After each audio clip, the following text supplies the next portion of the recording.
अभी तक हमने पढ़ा फीचर्स ऑफ इंडियन इकोनॉमी में stagnant economy, backward economy, agricultural backwardness और इंडस्ट्रियल बैकवर्डनेस। अब हम आगे इसके कुछ और फीचर्स को ले रहे हैं, जिनमें सबसे पहले आता है रैम्पेंट पॉवर्टी।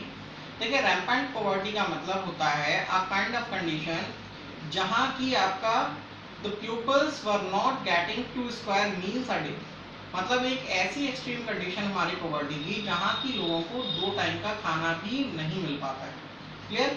तो on the eve of independence हमारे यहाँ पे lack of shelter and clothing तो था ही था, साथ ही साथ बहुत ही मैसिव लेवल पे हमारे यहाँ पे बहुत ही बड़े लेवल पे अनएम्प्लॉयमेंट था, जिस वजह से लोगों के पास इनकम नहीं हुआ करती थी और उनको 2 टाइम का खाना भी नहीं मिल पाता था। तो ये और हमारा एक फीचर होता है रैम्पेंट पॉवर्टी, हमारे फीचर ऑफ इंडियन इकोनॉमी का on the eve of independence. इसके बाद फिर हम पढ़ते हैं पुअर इंफ्रास्ट्रक्चर। देखिए, इंफ्रास्ट्रक्चर का मतलब जानते हैं आप क्या होता है? इंफ्रास्ट्रक्चर का मतलब होता है a kind of support system that supports to your social and economic growth. मतलब एक ऐसा सपोर्ट सिस्टम जो हमारे कंट्री के, हमारे इकोनॉमी के इकोनॉमिक और सोशल ग्रोथ को बेस देता है, मतलब जिसके थ्रू हमारा सोशल और इकोनॉमिक ग्रोथ हो पाता है, वो हमारा लिखे कहलाता है इंफ्रास्ट्रक्चर। तो on the eve of independence हमारे यहाँ पे जो मीन्स ऑफ कम्युनिकेशन, ट्रांसपोर्ट और जनरेशन ऑफ पावर जो थे वो बहुत ही कम हुआ करते थे। हम बात करते हैं 1948 की, तो जो पावर जनरेशन कैपेसिटी थी हमारे यहाँ पे वो थी 2100 मेगावाट और लेंथ ऑफ रेलवे लाइंस जो थी वो थी आपकी 53,596 किलोमीटर। साथ ही साथ जो पक्के रोड्स थे हमारे यहाँ पे वो सिर्फ 155,000 किलोमीटर्स थे, जिससे हमें ये पता चलता है कि जो हमारा इंफ्रास्ट्रक्चर था वो बहुत ही कम हुआ करता था। क्लियर हुआ? जो हमारा इंफ्रास्ट्रक्चर है वो बहुत ही पुअर हुआ करता था। फिर नेक्स्ट हमारा लेके टॉपिक आता है हैवी डिपेंडेंस ऑन इंपोर्ट। हमारा जो डिपेंडेंस था इंपोर्ट पे वो भी बहुत ज़्यादा था।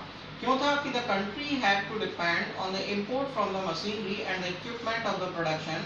Armed forces of the country also depend on the heavily for the foreign import for the most of the defense equipment. Besides the several consumer goods like sewing machine, medicines, kerosene oil, bicycle, etc. used to be imported from the abroad.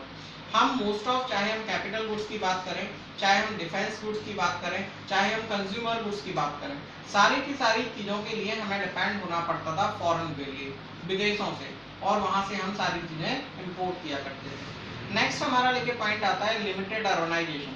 हमारे यहाँ पे जो urbanisation मतलब जो शहरीकरण था वो भी हमारे यहाँ पे बहुत ही कम हुआ था। सिर्फ 14% जो पॉपुलेशन थी वो अर्बन एरियाज में थी, जबकि 86% जो हमारी पॉपुलेशन थी वो रूरल एरियाज में हुआ करती थी। प्लस इसका आपका लॉस क्या था? इसका लॉस ये था कि रूरल जो हमारी पॉपुलेशन थी उसको एम्प्लॉयमेंट अपॉर्चुनिटीज नहीं मिल पाती थी एग्रीकल्चर के अलावा, जिसके वजह से क्या था? जिसके वजह से हम पॉवर्टी के लिए क्या होते जाते थे? बार बार हमारे यहाँ पे पॉवर्टी बढ़ती चली जाती थी। तो आई थिंक आज आपको ये पूरे क्लियर हो गए होंगे। Thank you.